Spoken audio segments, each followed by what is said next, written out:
Lionel Pleton, 47 ans et directeur d'usine société Wiener Burger à Durtal.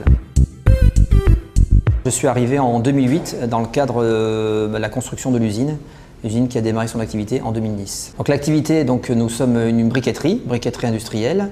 Nous fabriquons des briques de structure en terre cuite comme application la maison individuelle et le collectif. Bonjour, je m'appelle Jérôme Perrato, je suis responsable de production chez Wiener Burger depuis 2008 avec démarrage de l'usine en 2010. On a une usine fortement automatisée. On a 1,6 hectare couvert et puis il y a 4 ou 5 personnes qui font tourner l'usine, donc c'est fortement automatisé. Si on aime la technique, il y a de quoi se faire plaisir. Donc en quoi consiste mon métier? En fait, je gère la production, donc ça veut dire que je gère ce qui sort sur le parc, donc la quantité avec la qualité et aussi surtout essentiellement l'humain. Donc on doit garantir la qualité des produits mais aussi que le personnel travaille en sécurité. Les compétences qu'il faut avoir pour être responsable de production, je pense qu'il faut être attaché au terrain, aux valeurs humaines, il faut passer du temps avec le personnel et puis apprécier ce qu'on fait surtout et aimer les qualités, les produits qu'on sort. Je suis arrivé en production un petit peu par hasard, j'avais postulé à la maintenance parce que j'ai plutôt un profil technique et en fait on m'a proposé un poste de chef d'équipe de production à l'époque quand je suis un vieux, j'ai fait l'armée, donc quand je suis sorti de l'armée, on m'a proposé un poste de chef d'équipe de production. Je me suis dit pourquoi pas, ça va me faire un petit peu d'expérience, je vais faire ça 2-3 ans et puis ça fait presque 20 ans maintenant et je m'épanouis vraiment dans ce domaine au niveau de la production.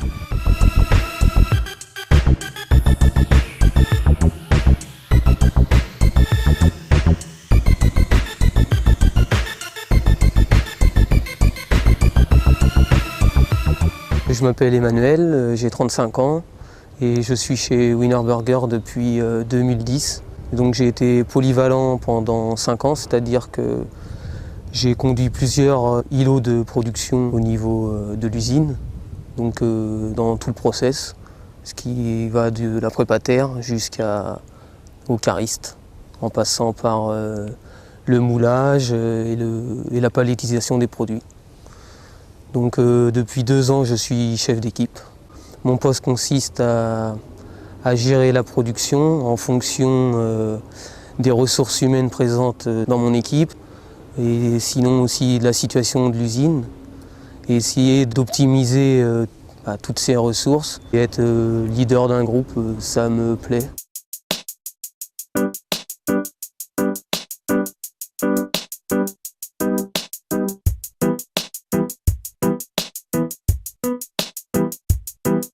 Je m'appelle Alexandre, j'ai 23 ans, je suis sur mes 24. J'occupe le poste de conducteur d'installation automatisée. Mon métier consiste à fabriquer des briques d'isolation. Dans mon métier, ce qui me plaît, c'est qu'il y a pas mal de choses à faire, c'est assez diversifié, on ne fait pas toujours la même chose. Donc d'un côté, je peux produire les briques, de l'autre, je peux les contrôler. Ensuite, comme je fais partie d'une formation de maintenance, quand ça tombe en panne, je répare moi-même. Dans l'absolu, et quand je ne peux pas réparer, c'est la maintenance qui intervient. Et non, dans l'ensemble, il y a pas mal de choses à faire, donc on ne s'ennuie pas. Ma formation, je viens d'un BTS en maintenance industrielle que j'ai fini en 2014. Ensuite, j'ai commencé à travailler dans différentes usines de PVC, toujours en conducteur d'installation automatisée. Et du coup, quand j'ai trouvé le poste à Wiener Burger, ils m'ont pris en essai pendant 2 mois. J'ai commencé en février 2015 et j'ai été pris en CDI en décembre 2015. En possibilité d'évolution, là en ce moment j'ai la possibilité d'être polyvalent, donc d'occuper les 2 machines ou occuper d'autres postes. Et pour moi personnellement, je préfère rester à ma machine parce que comme je suis assez sérieux et que mon chef d'équipe, je m'entends bien avec lui, je lui dis que je préférais en gros avoir cette barrière lors de l'envoi des briques au séchage pour qu'elles soient clean tout le temps et pas forcément laisser ma place à quelqu'un qui serait pas sérieux et qui dégraderait en fait la réputation que notre équipe a à faire des bonnes briques. Alors le conseil que je donnerais aux jeunes, c'est dès l'arrivée de prouver de quoi on est capable, d'être vachement sérieux. Et à partir du moment où on a envie de travailler, qu'on montre que le travail nous intéresse et qu'on reste sérieux tout au long de la période d'essai. On va dire les 90% du temps, ils gardent la personne. Après, quand ils verront qu'on est sérieux dans l'ensemble, ils vous proposeront soit un contrat en intérim ou un contrat en CDD, voire CDI plus tard. Le premier filtre, évidemment, c'est un CV, parce qu'il faut bien partir de quelque chose. Donc, c'est vrai que parfois, voilà, des CV ne peuvent ne pas être tellement valorisés. Et on peut parfois passer à côté de quelque chose, mais il faut bien faire un premier tri. Et on attache beaucoup d'importance à la rencontre qu'on fait dans l'entreprise et à la motivation et l'engagement de la personne. Et dans le cadre d'un recrutement, soit provisoire, soit définitif, on accorde beaucoup d'importance dans les premiers jours.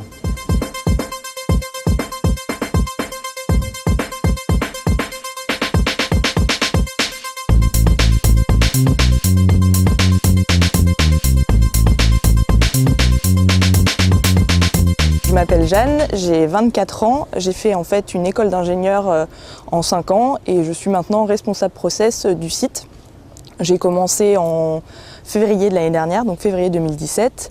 Et donc le but de mon poste en fait, c'est de superviser tout le procédé de fabrication d'une brique. C'est-à-dire que je suis censée faire en sorte que toutes les étapes de fabrication soient au maximum optimisées pour avoir le moins de rebuts, donc de déchets à la fin de la production. Donc si on a des rebuts à la fin de la production, c'est mon rôle de savoir d'où ça vient et d'essayer de le corriger un maximum. Il faut avoir des qualités d'organisation, bien gérer son temps car il y a beaucoup d'actions à faire sur différents endroits, donc bien prioriser aussi quelles sont les actions les plus importantes, être bien à l'écoute aussi des opérateurs comme des personnes de la maintenance, car c'est un poste qui est vraiment transverse. Pour moi, c'est très intéressant vu qu'en fait, on ne fait jamais la même chose dans une journée, c'est-à-dire que c'est tellement varié que j'ai beaucoup de choses à réfléchir et je ne vais jamais avoir la même journée. Et c'est un métier où on a besoin de travailler avec tout le monde pour que ça marche un maximum et c'est pour ça que je fais ce travail. Moi, j'ai fait une école d'ingénieur, l'école de céramique industrielle. D'ailleurs, sans faire exprès, j'ai fait la pub. Donc, c'est-à-dire une école qui se spécialise vraiment dans toute la céramique. Donc, c'est un cursus. Moi, j'ai fait 2 années de prépa, puis 3 années d'école d'ingénieur. Et j'avais la possibilité de me concentrer dans soit la recherche, soit la production. Et donc, moi, j'ai préféré travailler dans la production de terre cuite, donc qui est de la céramique. Je pense que en sortie de terminale, c'est pas forcément toujours facile de savoir ce que l'on veut faire. Faut pas se dire qu'une prépa, qu'il faut absolument faire une prépa pour intégrer une école d'ingénieur. Maintenant, il y a vraiment beaucoup de possibilités entre les DUT, les BTS, et c'est vrai que ça donne des métiers très intéressants pour la suite, être ingénieur. Et je pense que c'est surtout, si c'est une personne qui aime travailler et qui est capable d'être un minimum organisé, faut pas s'arrêter juste par le fait que ça soit un bac+5 avec beaucoup d'études.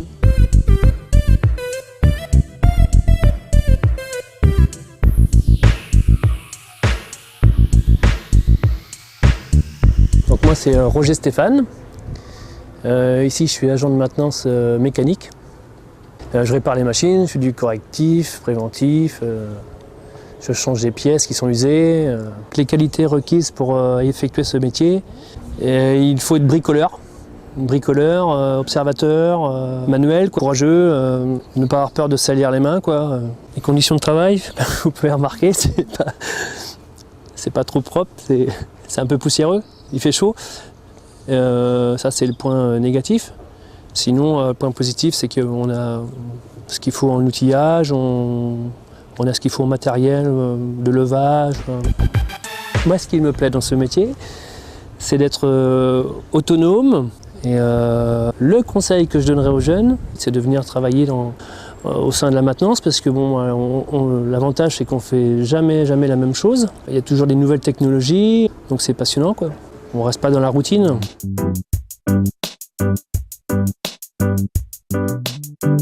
Je m'appelle Jamal Rovo, je suis entré à Wiener Burger en tant qu'intérimaire le 1er avril 2017, étant embauché au 1er janvier 2018. Mon poste consiste à la sortie du four à vérifier que les briques sont correctes, une fois sortie rectifieuse, et après à vérifier que si la mise en palette c'est correct. Pour occuper le poste de dépuleur, il faut avoir de l'autonomie, un petit peu de connaissances mécaniques, un peu de maintenance et être bien rigoureux dans tout ce que l'on fait, aussi bien au dépélage que lors de nos contrôles. Il y a des possibilités d'évolution au sein du groupe. Déjà, moi, je vais finir de bien maîtriser ma partie de dépilage pour après aller sur la mouleuse et peut-être ultérieurement devenir sur polyvalent ou chef d'équipe dans l'avenir.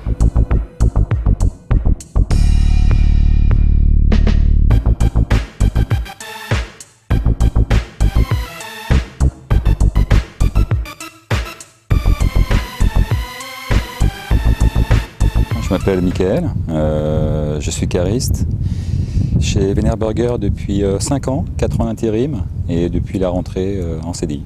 Je m'occupe de sortir les palettes de l'usine et de les ranger sur le parc. Voilà. Donc j'ai un planning et puis ça me dit où les ranger. Pour le poste de cariste, il faut être très organisé, observateur aussi. Voilà, je pense que déjà c'est de bons points, super. J'ai le permis B et autrement j'ai le permis KCS 135. Alors, les conseils que je pourrais donner aux jeunes pour permis cariste, c'est d'être sérieux parce que c'est un produit qui peut être très dangereux selon ce que vous portez. Si vous êtes sérieux, c'est un boulot qui peut être franchement sympa. Vous êtes indépendant et en même temps vous rendez service à vos collègues. Ouais, c'est sympa. Si vous le faites bien, c'est bon quoi. C'est sympa comme boulot.